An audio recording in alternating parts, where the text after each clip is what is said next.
गांधी का राजनीतिक, सामाजिक, नैतिक और अर्थव्यवस्था संबंधी चिंतन का वर्णन करें। इस प्रश्न का उत्तर हम इस प्रकार से लिख सकते हैं।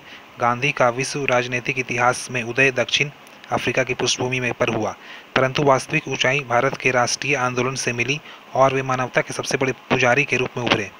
वे न केवल भारतीय राष्ट्रीय आंदोलन के सर्वमान्य नेतृत्वकर्ता थे, बल्कि उनका महत्व इस बात से भी है कि उन्होंने भारतीय राजनीति को अध्यात्म से जोड़ा। गांधीवाद का अर्थ। गांधी के उच्च विचारों का संकलन ही गांधीवाद के रूप में जाना जाता है। गांधी ने लेखन एवं कथन में समाज और व्यक्ति को संयुक्त रूप से देखा है। बावजूद इसके कि ये कई स्थानों पर बिखरे हुए हैं तथा कहीं कहीं अस्पष्ट हैं, इसके अतिरिक्त गांधी कर में विश्वास करते थे। उन्होंने न सिर्फ उपदेश दिया बल्कि करके भी दिखाया। उन्होंने अपनी कथनी के अनुकूल ही आचरण किया। इन्हीं कारणों से गांधीवाद अद्वितीय है। गांधी जी के चिंतन का प्रभाव। यद्यपि गांधी जी के विचार स्वतंत्र हैं, फिर भी उनके चिंतन पर कई स्रोतों का प्रभाव स्पष्ट दिखाई देता है। गांधी भगवत गीता से अत्यधिक प्रभावित है तथा इसे आध्यात्मिक संदर्भ ग्रंथ के रूप में स्वीकार करते थे। गीता से उन्होंने नैतिकता का पाठ ग्रहण किया तथा उन्होंने जीवन में जब जब परेशानी का अनुभव किया तब तब इसका पाठ किया। उन्होंने अपने जीवन में अहिंसात्मक तत्वों का समावेश बौद्ध एवं जैन धर्म के सिद्धांतों से प्रेरित होकर किया। राष्ट्रीय आंदोलन में सत्याग्रह की तकनीक उन्होंने एच.डी. थारो के दर्शन से प्रभावित होकर अपनाई। गांधी ने जॉन रस्किन की पुस्तक अनटू द लास्ट से संदेश प्राप्त किया कि व्यक्ति का कल्याण समाज के कल्याण में निहित है। उन्होंने इससे श्रम की महत्ता, साधारण जीवन व्यतीत करना इत्यादि का संदेश भी प्राप्त किया। टॉलस्टॉय की पुस्तक the kingdom of God within us ने गांधी को विशेष रूप से प्रभावित किया। गांधी तथा टॉलस्टॉय दोनों ने शक्ति एवं शोषण पर आधारित आधुनिक सभ्यता एवं हिंसात्मक उपायों की निंदा की तथा साधनों की शुद्धता पर बल दिया। मानवीय प्रकृति। गांधी जी का विश्वास था कि प्रत्येक व्यक्ति के पास विकास के चरम सीमा तक जाने की क्षमता है। उनका मानना था कि भारतीय मूल्य न तो पूर्णतः अच्छे होते हैं और न ही पूर्णतः दोषपूर्ण, तथापि इनमें ईश्वर की सुस्पष्ट रूप से अनुभूति के लिए मूल्य निर्धारित किए जाते हैं जो सभी व्यक्तियों के भीतर विद्यमान है। कोई भी व्यक्ति आदर्श को प्राप्त नहीं कर सकता, पर इसके लिए प्रयासरत होना चाहिए। गरीब व असहाय व्यक्ति की सहायता ही उनका परम धर्म था, जो उनकी मानवीय प्रकृति की अवधारणा को वास्तविक रूप से प्रस्तुत करता है। सत्य और ईश्वर। गांधी जी सत्य को ईश्वर की बराबरी का दर्जा देते थे तथा सर्वोच्च स्थिति सत्य ईश्वर को छोड़कर अन्य किसी को नहीं मानते थे। इस स्थिति में सत्य वही है जिस पर लोग सत्य के रूप में विश्वास करते हैं तथा इस सापेक्षिक सत्य की पूजा कर ही लोग परम सत्य की प्राप्ति कर सकते हैं। इसे ही उन्होंने समयांतरल में ईश्वर सत्य चित्त आनंद का समन्वय कहा। गांधी ने साफ शब्दों में कहा कि यह कहने की अपेक्षा कि ईश्वर सत्य है, मैं अपने धर्म को और अधिक अच्छे ढंग से स्पष्ट करने के लिए कहूँगा कि सत्य ही ईश्वर है। वे मानते थे कि अच्छाई को प्राप्त करने हेतु विश्व की बुराइयों के विरुद्ध संघर्ष सत्य के लिए संघर्ष करना है। उनके लिए यह सत्य ईश्वर का प्रेम, प्रकाश, नैतिकता, जीवन और निर्भयता के अतिरिक्त समस्त सृष्टि का सार है। सत्य के माध्यम से ही एक भयमुक्त समाज की स्थापना की जा सकती है। गांधी जी के विचारों को सत्य ही सर्वोत्तम है। अहिंसा। गांधी जी के अनुसार अहिंसा से तात्पर्य है मानव जाति का व्यापक कानून जिनके द्वारा प्राणी मात्र के प्रति हिंसा से रक्षा होती है, चाहे वह विचार, वाणी अथवा कार्य द्वारा ही क्यों न हो। अहिंसा सर्वोच्च आदर्श है जिसका सीधा सा अर्थ है क्षमाशीलता। अहिंसक संघर्ष की यही कसौटी है कि उनमें घृणा पर कोई स्थान न हो और अंततः शत्रु भी मित्र बन जाए। यह निर्भीक व्यक्तियों के लिए, कायरों के लिए नहीं। अहिंसा का तात्पर्य किसी की हत्या करने या किसी भी प्रकार का नुकसान पहुंचाने की इच्छा का समूल नाश कर देना है। अहिंसा का अर्थ है अगाध प्रेम अर्थात क्रोध एवं घृणा से पूर्ण मुक्ति, और प्रेम का अर्थ है कष्ट सहने की अपार क्षमता। अहिंसा तथा सत्य एक दूसरे से इस प्रकार गुथे हुए हैं कि उन्हें अलग अलग कर पाना संभव नहीं है। गांधी जी की अहिंसा एक सारगर्भित सत्य सिद्धांत है जिसे मानव के अस्तित्व के प्रति संपूर्ण प्रेम तथा धर्म के प्रति अद्वितीय निष्ठा के साथ ईश्वर के प्रति समर्पण है। अहिंसा की सर्वोत्तम अभिव्यक्तियां हैं अस्पृश्यता का अंत, सार्वभौम मित्रता की भावना का विकास, जनता की निस्वार्थ सेवा एवं समस्त सृष्टि के प्रति आदर इत्यादि। सत्याग्रह सिद्धांत। गांधी जी के अनुसार सत्य के लिए किए जाने वाला प्रत्येक संघर्ष सत्याग्रह है। सत्याग्रह का अर्थ न केवल असत्य का विरोध करना है, बल्कि प्रेम और नैतिकता के द्वारा सत्य की प्राप्ति करना है। सत्याग्रह के दो मूल आधार हैं, अहिंसा और सत्य। एक सत्याग्रही का लक्ष्य है आत्मशक्ति एवं सत्य शक्ति का विकास, स्वयं को कष्ट देकर विरोधी अथवा बुरे व्यक्ति को कष्ट पहुंचाए बिना उनका दिल जीतना तथा साथ ही क्रोध को प्रेम से, हिंसा को अहिंसा से और असत्य को सत्य से पराजित करना। अपने लक्ष्य की प्राप्ति के लिए सत्याग्रही को ब्रह्मचर्य, उपवास, धर्मनिरपेक्षता, निर्भीकता तथा भौतिक प्रलोभनों से मुक्त होना जैसे आचरण का पालन करना चाहिए। सच्चा सत्याग्रही संघर्षों से कभी पीछे नहीं हटता तथा सत्याग्रह के सबल पक्ष के रूप में सविनय अवज्ञा तथा असहयोग आंदोलन का सहारा लेता है। वास्तव में यह गांधी जी की मूल अवधारणा नहीं है, क्योंकि उपनिषदों में भी विश्व को सत्य पर आधारित माना गया है। सत्याग्रह का संदेश बुद्ध, महावीर, सुकरात, ईसा मसीह आदि ने भी दिया है। परंतु इस दार्शनिक हथियार का उपयोग कर गांधी ने वृहद पैमाने पर बुराई और अन्याय के विरुद्ध लड़ने की एक पद्धति विकसित की, जो विश्व के कमजोर एवं पिछड़ी जातियों के लिए एक अमूल्य अस्त्र के रूप में प्रस्फुटित हुआ। आर्थिक संगठनों पर गांधी जी के विचार। गांधी जी ने आर्थिक प्रगति की सकारात्मक भूमिका के बारे में अपने विचार दिए हैं। उन्होंने इस बात पर जोर दिया कि अर्थव्यवस्था को न सिर्फ लाभ और प्रतिस्पर्धा पर आधारित होना चाहिए, बल्कि नीति परक मूल्यों का भी समावेश होना चाहिए।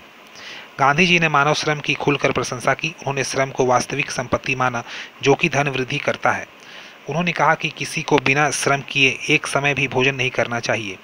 आजीविका कमाने वाले श्रमिकों के प्रति इस तरह की मनोवृत्ति आर्थिक आत्मनिर्भरता का घोषणा करेगी। इससे हम निर्भय होंगे तथा राष्ट्रीय चरित्र में वृद्धि होगी।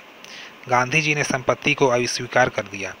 इसे उन्होंने ईश्वर की अनुभूति के मार्ग में बाधक समझा। उन्होंने यह घोषित किया कि यदि संपत्ति को वैध रूप से एकत्र किया गया है तो इसकी रक्षा भी की जानी चाहिए। गांधी जी ने पूंजीपतियों तथा जमींदारों से न्यासी बन जाने तथा काश्तकारों एवं श्रमिकों को उन संपत्ति में सहस्वामित्व के लिए अपील की। गांधी जी ने इस बात को स्वीकार किया कि पूर्ण न्यासीता अप्राय है, परंतु वे आश्वस्त थे कि यदि हम उसके लिए प्रयास करते हैं तो हमें पृथ्वी पर अन्य विधियों की तुलना में समानता की स्थिति को प्राप्त करने में लंबी दूरी तय करनी पड़ेगी। उनके लिए हृदय परिवर्तन ही उनका उत्तर है। गांधी जी कबूल करते हैं कि राज्य का स्वामित्व किसी व्यक्ति के स्वामित्व से अच्छा है, परंतु उसे गांधी जी हिंसा के कारण खारिज करते हैं।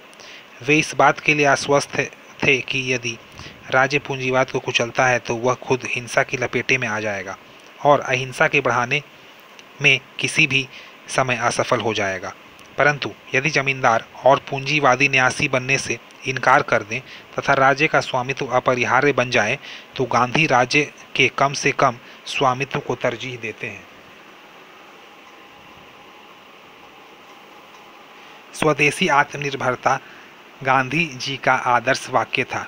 उन्होंने उसे अपने अंदर निहित ऐसी भावना माना जिसमें अपने इर्द गिर्द की सेवा का भाव निहित था एवं दूरस्थ का परित्याग किया जाना था। अतः जीविका कमाने वाले श्रमिकों चरखा और खादी पर गांधी जी द्वारा जोर देने से चरखे की कुटीर उद्योग को पुनर्जीवित करने के यंत्र के रूप में समझने का प्रयत्न किया गया। इस प्रकार उन्होंने माना कि लोगों में व्याप्त आलस्य को भी लंबी गरीबी के कारण सामान्य उत्पादन कार्यों में परिणत किया जा सकता है। गांधी जी का सर्वोदय सिद्धांत। गांधी जी ने रस्किन की अनटू द लास्ट पुस्तक के अंत्योदय सिद्धांत से प्रभावित होकर समूचे मानव जाति के कल्याण की भावना को साभार करने के उद्देश्य से सर्वोदय सिद्धांत प्रतिपादित किया है। सर्वोदय एक ऐसे समाज की अवधारणा प्रस्तुत करता है जिसमें सभी मनुष्य समान हैं। यद्यपि सबकी क्षमताएं अलग अलग होती हैं, परंतु सभी को अवसर समान मिलने चाहिए। प्रत्येक व्यक्ति का जीवन की आवश्यकताओं में बराबर का अधिकार है। यहाँ तक कि पशु और पक्षियों तक का भी सर्वोदय से तात्पर्य है। एक सत्ताविहीन समाज संपत्ति का समामी समाज, सभी तनावों एवं बंधनों से मुक्ति, जाति विहीन, वर्ग रिलीज तथा भेदभाव रहित समाज जिसमें अधिक समानता हो, सर्वोदय सिद्धांत प्रजातंत्र की व्यावहारिक प्रणाली से हटकर समाज के नैतिक, धार्मिक, आध्यात्मिक, राजनैतिक तथा आर्थिक पुनरुत्थान पर आधारित है। सर्वोदय में धनी और गरीब, जमींदार और कृषक, मालिक और मजदूर, शासक और शासित, स्त्री और पुरुष, शिक्षित और अशिक्षित, उच्च वर्ग और निम्न वर्ग, सभी का उत्थान, विकास और कल्याण निहित है। सर्वोदय सिद्धांत के माध्यम से गांधी जी ने एक ऐसे सामाजिक व्यवस्था की कल्पना की जिसमें सर्वाधिक गरीब लोग भी अपनापन महसूस करें और उन्हें लगे कि इस व्यवस्था के निर्माण में उनका भी योगदान है। समाज हर प्रकार की दासता और निर्भरता से मुक्त हो तथा लोगों के बीच वर्गों की खाई न हो और समस्त समुदाय के लोग समन्वय के साथ रह सकें।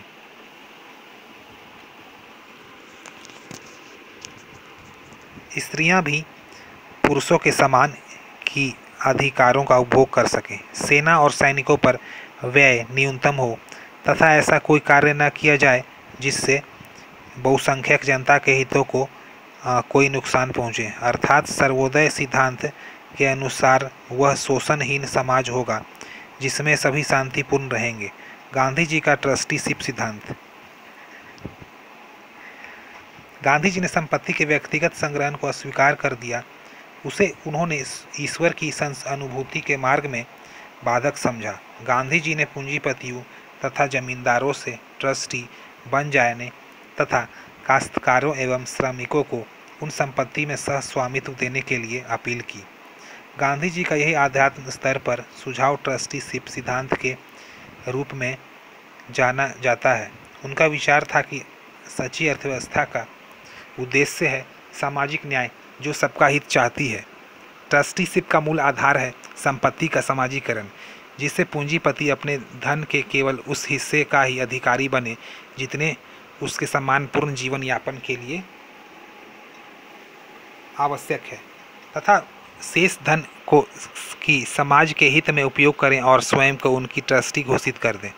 परंतु गांधी जी बलपूर्वक ट्रस्टीशिप की योजना द्वारा पूंजीवाद को दबाने के पूर्णतः विरुद्ध थे।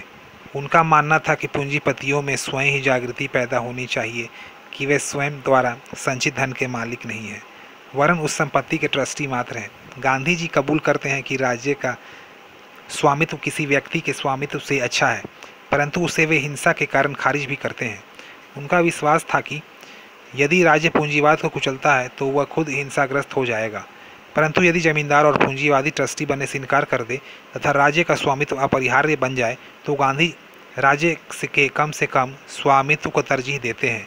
इस प्रकार उन्होंने सारी संपत्ति का मालिक समाज को माना, जिससे धन का सदुपयोग समाज के हित में हो सकेगा तथा पूंजीपतियों के धन का स्वयं के रूप में संरक्षण भी बना रहेगा। अतः हम कह सकते हैं कि गांधी जी का समाजवाद उनके ट्रस्टीशिप के सिद्धांत पर आधारित था। उत्पादन की तकनीक, मशीनीकरण।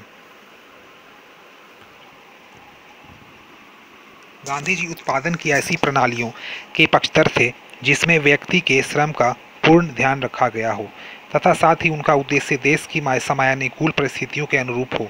ये मशीनीकरण के विरुद्ध नहीं थे, बल्कि उनकी शिकायत मशीनों के प्रति सनक से था। उनका मत था कि मशीनों का प्रयोग तभी न्यायसंगत कहा जाएगा जब वे सबका हित साधन करें, सिर्फ मुट्ठी भर लोगों का नहीं। मशीनों की अपनी एक जगह है, वे भी आवश्यक हैं, परंतु उनके द्वारा मानवीय श्रम की जगह ले लेना उचित नहीं है। देश की परिस्थितियों का आकलन करते हुए उन्होंने मत प्रकट किया कि ऐसी स्थिति में जबकि करोड़ों व्यक्ति काम के अभाव में सड़कों पर भूखे मर रहे हों, मशीनों से शारीरिक श्रम की बचत करना भारी भूल होगी। वे जन कल्याण के हितों के रक्षार्थ औपचारिक मशीनीकरण को स्वीकार करते थे तथा चरखे को भी एक मशीन मानते थे। उनका मानना था कि जहां बड़े पैमाने के उद्योगों एवं यंत्रों के उपयोग से बेरोजगारी की समस्या बढ़ेगी और हिंसा का विस्तार होगा, वहीं स्वदेशी चरखा कुटीर और लघु उद्योग से बाजार से रोजगार के अवसर सुलभ हो सकते हैं। इस प्रकार के अनावश्यक मशीनीकरण को बेरोजगारी, निर्धनता तथा हिंसा का प्रधान कारण मानते थे। उद्योगों का विकेंद्रीकरण। गांधी जी एक ऐसी औद्योगिक व्यवस्था के हिमायती थे जिसमें श्रमिक स्वयं अपना स्वामी हो। इस प्रकार एक शोषणहीन समाज विकसित होगा जिसमें हिंसा के लिए कोई स्थान नहीं होगा। उनका मत था कि उत्पादन का कार्य छोटे छोटे पैमाने पर देश के विभिन्न स्थानों पर होना चाहिए, जिससे अधिक से अधिक लोगों को रोजगार के शुभ अवसर मिले। उनके विचारों में औद्योगिक केंद्रीकरण से शहरों में जनसंख्या वृद्धि होगी, वातावरण प्रदूषित होगा, सामाजिक तनाव बढ़ेगा और सबसे अधिक निर्धनता बढ़ेगी। इन्हीं कारणों से वे बड़े उद्योगों के स्थान पर ग्रामीण एवं कुटीर उद्योगों का विकास संपूर्ण देश में करना चाहते थे।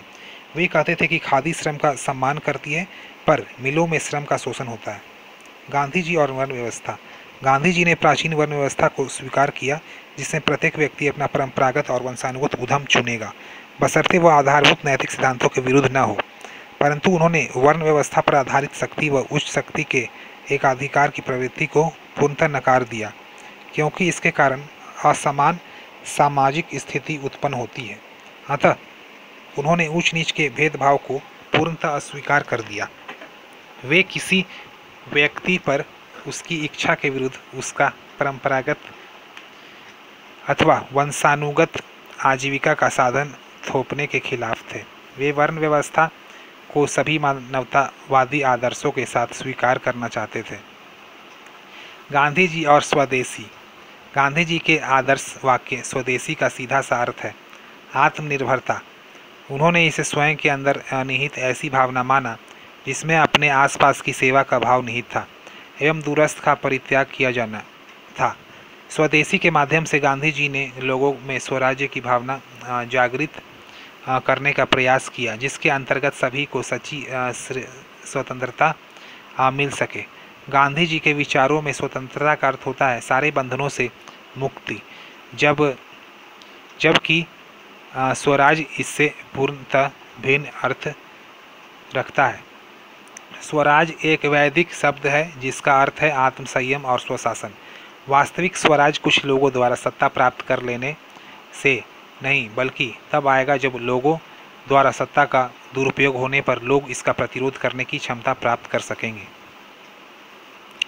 गांधी जी ने आर्थिक स्तर पर स्वदेशी की व्याख्या करते हुए कहा कि स्वदेशी वस्तुओं के प्रयोग से ही हम अपनी आत्मनिर्भरता को कायम कर नवीन वस्तुओं का उत्पादन कर सकते हैं।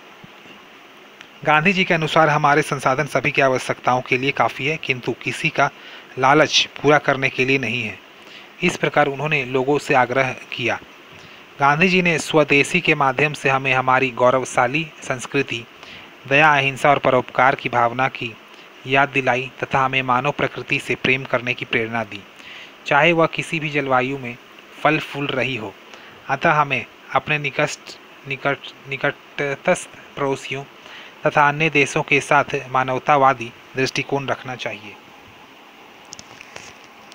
इस प्रकार गांधी जी ने स्वदेशी रूपी मूल मंत्र से एक अहिंसक राज्य की पूर्ण धारणा बनाई, जिसका आधार लोगों की सहमति तथा सर्वसम्मति हो, जिसे व्यक्ति अपना मालिक खुद हो और देश को समृद्ध तथा स्वावलंबी बनाने में अपना योगदान दे।